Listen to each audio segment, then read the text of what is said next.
Hello, darlings. Welcome to Tammy and Bert's Utopia. Here we are again. Hello, Sweet Pea. Hello, darling. We're back on the air again. We're back on the air again. Hello, everybody. And we have got another one in our series of Berts Migraine Moments. And this one we're going to discuss is about a piece of string. So, do you want to put us into that one, Bert? Well, you always hear the saying, how long's a piece of string? Well, you can't quantify it, but one of my migraine moments, I'm laying in bed, thinking about it, and the voices in the back of my head's talking again, and they go, this piece of string, it's twice as long as its halfway point. It's been quantified, so that's how long a piece of string is. Twice as long as its halfway point. See, you always wanted to know that, and Yes. you didn't even know you wanted to know it, did you? And you know now. You know it. Now that's going to haunt you. Now you know how long a piece of string is. So that's a wonderful, darling. Yes. And what about the one about the cat? Oh, Schrodinger's cat. Now, I don't know if you're all aware of Schrodinger's cat. He's sitting on a stool, and he's got his cat on his lap, and there's a box in the middle of the room, and there's people around him, and he goes, if I put my cat in that box and taped it shut with no food, no air holes, in 7 days would my cat be dead or alive? Well, that was years ago, and that's always, well, because everybody's got their little answers, and then one of my migraine moments, I'm laying in bed and it just pops up, and they go, well, really, Schrodinger's cat's still alive because technically he didn't put it in the box. So his cat was still alive after 7 days. But that's just another one of my migraine moments, and that's how my brain thinks. So you can see he has some really interesting things happen, doesn't he?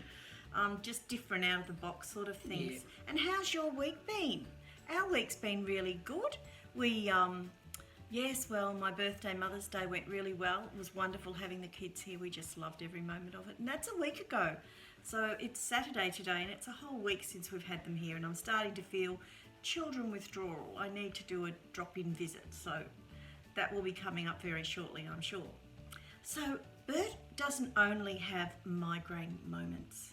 Bert is also very clairvoyant, and I've known this all our married life, and as has Bert. Perhaps don't lean on your elbow, darling. Oh, You're looking a little bit crooked there. Yes, you're looking a bit slumped. just trying to get closer to you. Oh, thank you, sweet pea. Anyway, so he also had another moment which was quite close to my heart because my dad passed away, and when my dad passed away, there was a lot of confusion about where was my dad going to be buried. He always had a grave down in Tasmania in the Hobart Cemetery with his mum and dad, the people that raised him, but not his biological parents. And we just assumed that was where he was going to go. But at the same time, he had another plot out in Creswick, and he thought that he would go out there as well because that was with his real father. So how was this going to happen? You know, he can't be in two places. So anyway, after much confusion, Philip, my brother, and he took on the whole job of taking Dad to Tasmania, which was his last and final request. He wanted to be down there. But meanwhile, we missed him in Creswick because Debbie and I won't be able to see him in Tasmania nearly as much. My brother lives in Tasmania, so it's really convenient for him, and it's great. When we go down, we pop over and see Dad. But anyway, I said to Bert, I don't know about Dad. Where do you think he is? Where do you think he is? And anyway, Bert had this happen, and it's just confused me, but somehow it makes sense. So I'll hand it over to my wonderful Bert. Yeah, I get to have a good talk now. It's best the only time I ever get to talk without being interrupted. Well, just to put distance, Creswick's only about 12 k's from where we're living at the moment. Tassie, well, that's at the bottom of Australia. It's a good 2-hour flight down there. It's not accessible. You can only fly or take a boat. So it made it a bit awkward for us. But I was just laying in bed, wasn't asleep or anything, just thinking. Well, I really was asleep, I suppose. But I dreamt me brother-in-law came up to go for a drive out to Creswick to visit his relations in the cemetery. And I saw this figure. Wasn't wearing clothes, but it wasn't naked. What car was he in? Hang on, he was just following me around. He just popped up, following me around, because we were going to go to the Creswick Cemetery. And he just sort of drifts into the car and sits down on the seat. And I'm a bit shaken. And okay, I knew it was Roy. You could just tell it was Roy.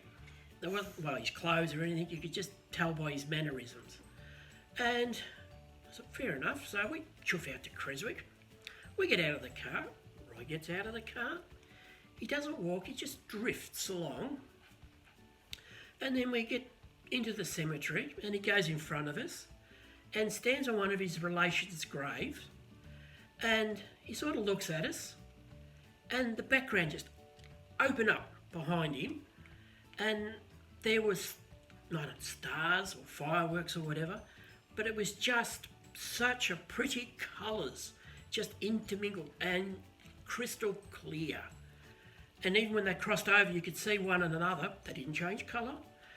And so they were solid colours. And it was just pretty. And he just stood there and he gave his little, she'll be right, mate, wink. And then he just lifted up and drifted backwards into the horizon or whatever it is. And he just smiled again and it just closed around him and he was gone. The colours. But the colours that were there are so vivid. I have never seen colours so vivid and clear. And it was just every colour of the rainbow, even colours I've never seen before. So, yeah, that shook me around a little bit. So, yeah, don't know what it's called or whatever, but that was another one of my moments. And now we wonder, what does it mean? Does it mean that Dad lives between Tasmania and Creswick? Or is he in Creswick? Or is it my belief that he's with us wherever we are? So that's what I believe. They're around you all the time. So, but that was really through Bert. And Yep. when he woke up and told me, he was quite shaken because it was so real to him. And yes, it shook him for a few days, didn't it, darling? Yeah. Yeah. So has that ever happened to anybody out there? Please let us know. Please leave a comment and like, share and subscribe. We are trying to grow this channel. We just want to talk to other people out there where things might have happened that are similar. And yes, and hope to give you a bit of knowledge, and you give us a bit of knowledge along the way too with comments and everything. Hi Arianta. Hi Jose. I'm ringless today. They're soaking in the dip. So I clean them every Saturday. No, I haven't pawned them. He wouldn't dare. He wouldn't dare. Yeah, so they're in the dip.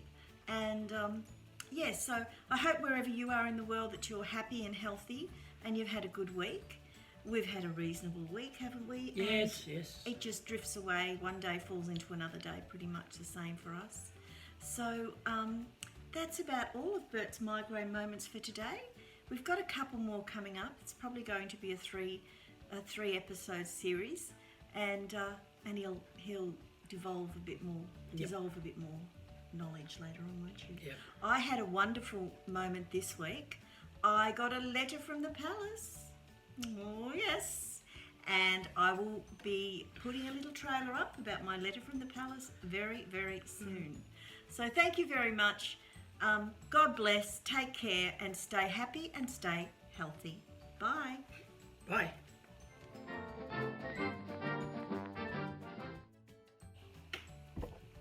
One, two, three, click.